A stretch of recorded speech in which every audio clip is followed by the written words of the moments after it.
કે ભારત સરકારની અંદર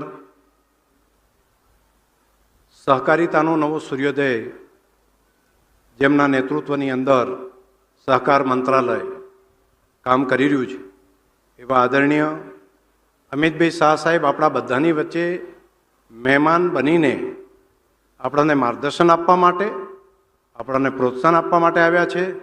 તો એક વખત માતાઓ બહેનો સહિત બધા આગેવાનોને વિનંતી કરું કે આપણા ગુજરાતના સપૂત અમિતભાઈ સાહેબને આપણે બે હાથ ઊંચા કરીને તાલીઓથી વધાવો. બધાએ ચાલુ રાખો.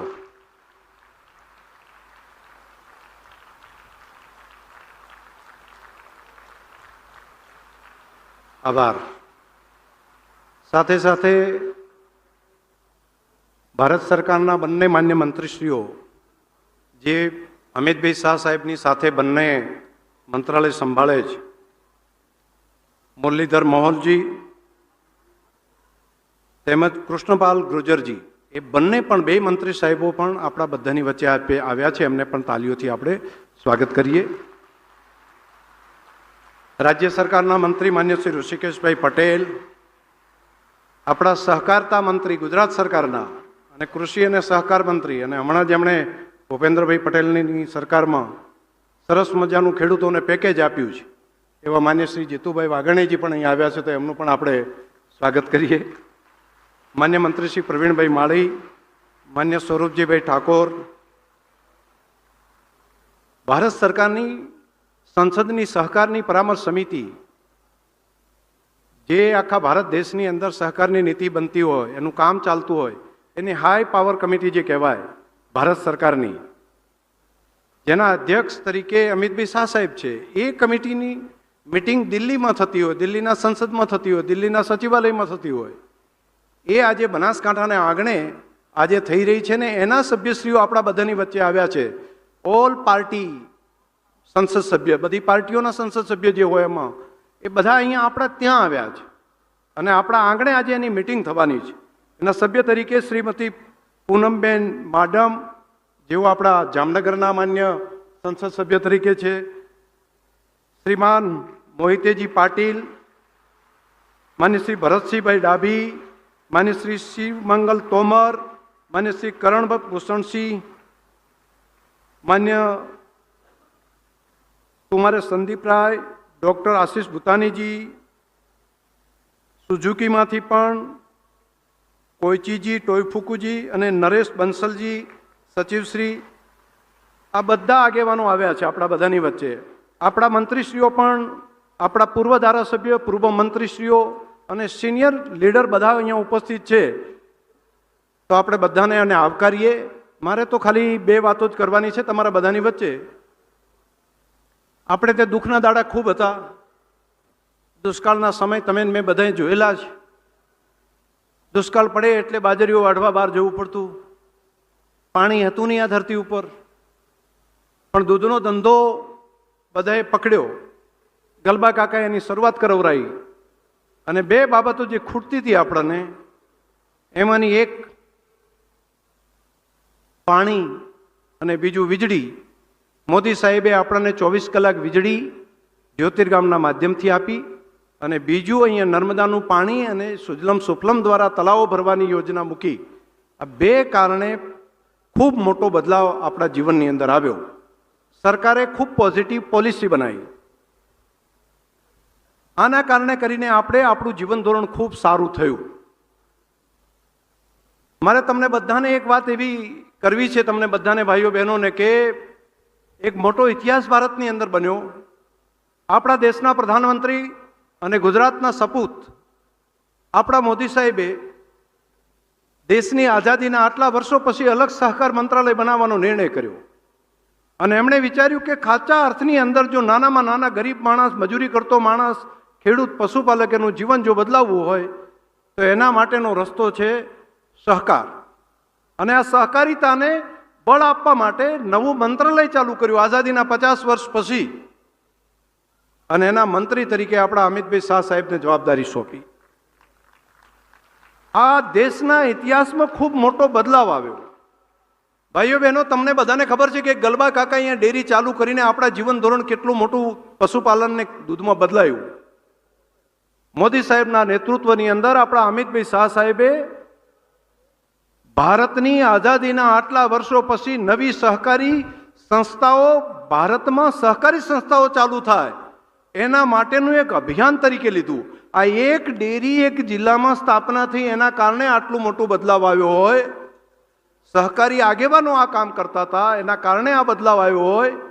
તો અહીંયા તો સરકારના મંત્રીશ્રી, જેમની પાસે ગૃહ અને સહકારિતા બે મંત્રાલય છે, અને એમણે ખાલી મંત્રી અને મંત્રાલય ચલાવવું એટલું નહીં, એમણે નક્કી કર્યું કે હું આવનારું મારું ભવિષ્ય ગુજરાતના ખેડૂત પશુપાલકોનું ઉજળું થાય, એટલા માટે એવી સંસ્થાઓનું નિર્માણ કરવું કે આવનારી સદીઓ સુધી મારો ભારતનો ખેડૂત કે પશુપાલક કે ગરીબ માણસ કોઈ તકલીફમાં ના રહે. એટલે એમણે શું કર્યું ખબર છે? જેમ આપણે ડેરીની એક નાનકડી સ્થાપના કરીને તોય આવડું પરિણામ છે ને, એમણે ભારત સરકારની અંદર NCEL કરીને વૈશ્વિક સ્તરે ભારતના ખેડૂતો આપણે ત્યાં તૈયાર કરેલો ખેતીનો પાક એનું વિશ્વના માર્કેટની અંદર વેચાણ થઈ શકે, આપણે એક્સપોર્ટ કરી શકીએ સહકારી ધોરણે, એના માટે કરીને એક સહકારી સંસ્થાની સ્થાપના કરી. અને આ માત્ર 24-25ના વર્ષની અંદર એનું ટર્નઓવર 4,283 કરોડ રૂપિયાનું ટર્નઓવર આ એક જ વર્ષની અંદર ત્યાં આગળ થઈ ગયું. એટલે આપણા ખેડૂતોનો માલ આપણો વિદેશની અંદર વેચાઈ શકે એવી વ્યવસ્થા થઈ. બીજી સંસ્થા, આપણે ઓર્ગેનિક વસ્તુ તો બનાવતા, પરંતુ બનાવેલી વસ્તુને ઓર્ગેનિક છે કે નહીં એની કોઈ વ્યવસ્થા નહીં, એનું માર્કેટિંગ ક્યાં?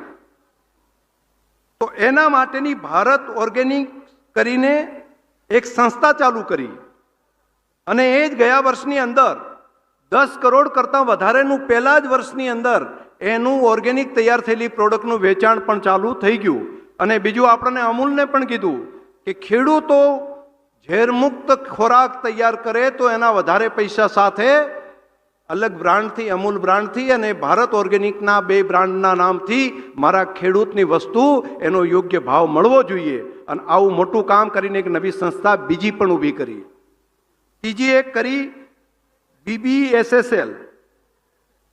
બીજ આપણે લઈએ છીએ, પરંતુ બીજ તૈયાર કરેલું હોય એમાં પ્રાઇવેટ કંપનીઓ છે, અને કરોડો કરોડો રૂપિયા પ્રાઇવેટ કંપનીઓ આ બીજના પૈસા લઈ લે છે. અને પૈસા લઈ લે એટલું જ નહીં, આપણે તો વાઈને આવીએ ને પછી ઉગે ત્યારે ને ખળે પાકે ત્યારે ખબર પડે, 12 મહિને ખબર પડે. અને એમાં જો કોઈ નબળી ગુણવત્તાવાળું બીજ આવી જાય તો આખી સિઝન આપણી બગડી જાય, અને એક સિઝન બગડે એટલે ખેડૂત દેવામાં જતો રહે. તો આવું ન થાય એટલા માટે બીજની અંદર પણ સહકારી સંસ્થા ઊભી કરવા માટેનો ઐતિહાસિક નિર્ણય કરી અને આ કામ ચાલુ કરી દીધું છે. અને મારે આભાર માનવો પડે કે આ સહકારી સંસ્થા સાથે આપણી બનાસ ડેરીએ પણ બટાકાના સીડ્સ માટેનું એની સાથેના કરાર આદરણીય અમિતભાઈ શાહ સાહેબના નેતૃત્વની અંદર આપણે કરી લીધા છે. એટલે આખા દેશનું કામ, બીજ બનાવવાનું જે કામ ચાલે છે એમાં આપણે સહભાગી પણ આપણે બનાસ ડેરી તરીકે થયા છે. હમણાં આપણા નાના નાના ડ્રાઈવરો હોય તો ડ્રાઈવરો ગાડીઓ ચલાવતા હોય તો એની જે કંપની હતી બીજા દેશોની કંપની, અને એમાં એ ડ્રાઈવરનું શોષણ થાય. તો કીધું મારા દેશના લોકો બેસે, મારા દેશના લોકો એનું ભાડું આપે, મારા દેશના ડ્રાઈવર ચલાવે, ટેક્સી મારા દેશની હોય, પણ એના પૈસા વિદેશમાં કઈ રીતે પહોંચે? તો એનો રસ્તો શું? તો કંપનીની જગ્યાએ એક કોઓપરેટિવ સંસ્થા ટેક્સીના ડ્રાઈવરો માટેની કરવાનો ઐતિહાસિક નિર્ણય આપણા અમિતભાઈ શાહ સાહેબે દેશના પ્રધાનમંત્રી મોદી સાહેબના નેતૃત્વમાં ચાલુ કરી દીધું છે. તો ડ્રાઈવરના પૈસા એના હકના અધિકારના એને મળે. આવા તો ઘણા બધા કામો આપણા દેશની અંદર આદરણીય મોદી સાહેબ અને આદરણીય અમિતભાઈ શાહ સાહેબના નેતૃત્વમાં થઈ રહ્યા છે. આજનો દિવસ સદભાગ્ય છે આપણું કે બનાસની અંદર આપણને એમનું માર્ગદર્શન મળવા જઈ રહ્યું છે. એક એમણે ખૂબ થોડા દિવસ પહેલા વાત કરી, અને મારે તમને બધા આટલા પશુપાલક માતાઓ, બહેનો, ભાઈઓ બધા આવ્યા છે ત્યારે મારે તમને જાણકારી પણ એની આપવી પડે. એમણે કીધું કે દેશની અંદર ચામડા માટે વિદેશથી કેટલાક ચામડા આયાત કરતા હોય, કેટલાક કતલખાનાની અંદર પણ પશુઓ જતા હોય. તો આવું પહેલાં મૃત્યુ પશુ હોય તો એના ચામડાથી જોડા સીવતા, એના ચામડાથી બાકીની વસ્તુ બનતી. તો અત્યારે તો કોઈ પશુ મૃત્યુ પામે તો એના માટેની કોઈ વ્યવસ્થા નથી. તો એવી એક સહકારી સંસ્થા બનાવી શકાય અને એમાં વિજ્ઞાનને ઉમેરી શકાય, એમાં ટેકનોલોજીને ઉમેરી શકાય.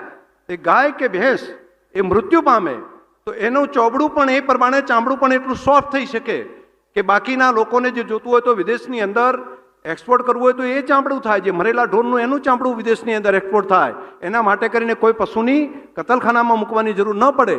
એનું હાડકું હોય, એની બાકી વસ્તુ હોય, એનો પૂરેપૂરો ઉપયોગ થાય. અને એટલા માટે એક આવી કોઓપરેટિવ સંસ્થા પણ ઊભી કરવા માટેનું માર્ગદર્શન આપ્યું છે. આપણે ત્યાં લગભગ 3-4 હજાર ગાય ભેંસ લગભગ રોજના 300-400 જેટલા એ રોજના મૃત્યુ પામતા હોય. તો એક એવી કોઓપરેટિવ સંસ્થા થાય કે ગાય કે ભેંસ મૃત્યુ પામી હોય તો અત્યારે ક્યાં નાખવું એનો પ્રશ્ન છે. તો એને બદલે એનું વૈજ્ઞાનિક અભિગમ સાથે એનું એન્ડ યુઝ તક એનો ઉપયોગ થાય તો આવનારા સમયમાં ખેડૂતને આવક પણ મળે વધારાની, અને તે ગંદકી કે ફેલાય નહીં, અને જીવંત પશુને ક્યારેય મોતના મુખમાં ધકેલાવવું ના પડે. તો આ વ્યવસ્થા પણ આપણે એક નવી કોઓપરેટિવના માધ્યમથી કરવાનો વિચાર આપણી ધરતી ઉપર કર્યો છે. જીવદયાનું ખૂબ મોટું કામ આના માધ્યમથી આપણે ત્યાં થશે. મેં તમારા બધાના ભરોસે સાહેબને હા પાડી છે કે બનાસ આ ધરતી ઉપર આ કામ કરશે. અને હજુ આજે ઘણા બધું માર્ગદર્શન આપણે અમિતભાઈ શાહ સાહેબનું આજે લેવાનું છે. આપણે નવી પહેલ અલગ અલગ જે કરી છે એની પણ સાહેબને આજે બતાવવાના છીએ. મારે આભાર માનવો છે કે આજે જેટલા ઉદ્ઘાટન સાહેબ કરી રહ્યા છે ને એ બધાની અંદર એમની જો મદદ ના હોત તો આપણે બાયો સીએનજી ગેસ ન કરી શકોત. એમણે કીધું સુઝુકી કંપનીને ત્યાંથી કેવડાયું,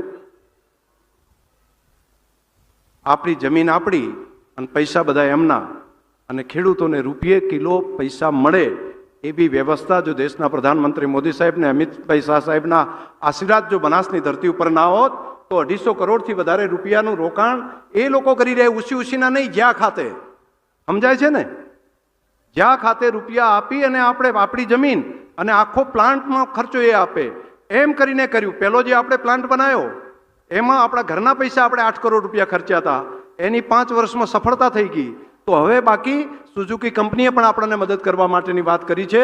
ઘણા બધા લોકો મદદ કરી રહ્યા છે અને એમાંથી તૈયાર થયેલું ખાતર એ ઝેર મુક્ત જમીન થાય, રાસાયણિક ખાતર, જંતુનાશક દવા વગરનું, આપણી ધરતી અમૃત જેવી ધરતી થાય, ખેડૂતોને આવક થાય. અને એનું ઉદ્ઘાટન આજે આપણે અમિતભાઈ શાહ સાહેબના હસ્તે કરવા જઈ રહ્યા છીએ. બીજું એક બેબી ફૂડ માટેનું એક મોટું પ્લાન આપણે બનાવી રહ્યો છે. વિદેશની કંપનીઓ એ આપણે તે બેબી ફૂડ આપે છે, તો આપણે બેબી ફૂડ એવું બનાવીએ નાના બાળકો માટેનું કે જેના કારણે કરીને 50,000 કરોડનું માર્કેટ એ વિદેશની કંપનીઓ અહીંથી લઈ રહી છે. પાવડર આપણો, ઘી આપણું, વસ્તુ આપણી, પણ એનો નફો વિદેશમાં જાય છે. તો અહીંયા પાવડર પ્લાન્ટ જે બનાવી રહ્યા છીએ એ આખા દેશની અંદર એ પ્રમાણનો બનાવી રહ્યા છે કે બેબી ફૂડ બનાવવાનું કામ પણ આપણે આ ધરતી ઉપરથી કરશું અને એના રૂપિયા પણ મારી પશુપાલક માતાઓ બહેનોના ખાતામાં પહોંચી શકશે. આવા ઘણા બધા કામો સાથેનું આપણે કામ લીધું છે. આદરણીય અમિતભાઈ શાહ સાહેબને વિનંતી કરીશું આપણે કે આપણને અહીંયા પણ અને સાંજ સુધીમાં એમનું માર્ગદર્શન મળશે અને એનો અમલ પણ કરીશું. અને ઉદાર હાથે આપણને મદદ કરી છે. એમણે ઘણી બધી સબસિડીઓ પણ આપણને આપી છે અને એટલા માટે આપણે આજે તય દિલથી અમિતભાઈ શાહ સાહેબનો આભાર પણ માનીએ. અને તમે બધાય ખૂબ રાજી થયા હોય તો તમે બધાય એક વખત જો ખુશ થયા હોય તો તાલીઓ પાડીને સાહેબને ને ભારત સરકારને, મોદી સાહેબને, ભૂપેન્દ્રભાઈ પટેલ સાહેબને, અમિતભાઈ સાહેબને બધાને જરા વધાવો. એક વખત બધા ખુશ થયા હોય તો વધાવો, બધા જોરથી. ખૂબ ખૂબ આભાર, ખૂબ ખૂબ ધન્યવાદ.